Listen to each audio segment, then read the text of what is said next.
બસમાં જાવું તમારે? સુરેન્દ્રનગર જવું છે. હા 12:55 વાળી બસ છે અને હજુ અમારે અત્યારે વાગ્યા છે 2:48 થઈ છે, હજુ બસ આવી નથી અને આજે લોકો જવાબ સરખી રીતે આપતા જ નથી. કંડક્ટર ડ્રાઈવર કોઈ જવાબ નથી દેતા.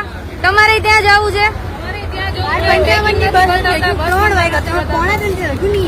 સામે પેલું હેલ્પ ડેસ્ક છે, ત્યાં કોઈ હેલ્પ કરવા માટે બેઠું નથી. પૂછી તો જવાબ દેવાય બેઠું નથી. બાવા લાગી ગયા છે ઓફિસ ની અંદર, કોઈ બેઠું નથી. અને આ જે બસ છે એનો ટાઈમિંગ ટ્રાફિક ના લીધે આગળ પાછળ થાય અલગ વસ્તુ છે, પણ કંડક્ટર તમને હરખો જવાબ ના આપે એનો કઈ મતલબ નથી. આની પેલા એક બસ આવી હતી તો એમાં અમે એવું કીધું કે ભાઈ ઓલા કંડક્ટર ને પૂછ્યું કે ભાઈ આ કેટલા વાગ્યાની.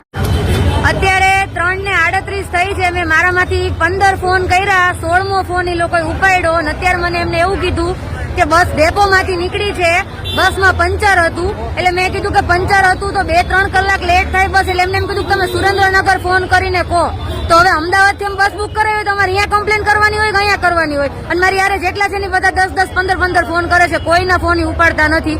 અને મેં એમ કીધું કે બસ નીકળી ગઈ હોય વર્કશોપ માંથી તો મને બસની નંબર પ્લેટ હોય એ મને આપો તો અમને ખબર પડે. તેમણે મને કઈ જવાબ જ ન દીધો અને આ લોકો ફોન નથી ઉપાડતા. વાત કરવાની તો 1% સેન્સ નથી આ લોકો.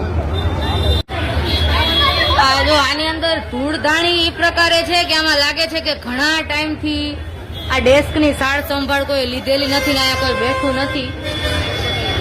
પબ્લિક ને આન્સર દેવા માટે તમારે અહીંયા બેસવાનું હોય, એના બદલે આખા ડેસ્ક માં તાળું મારેલું છે.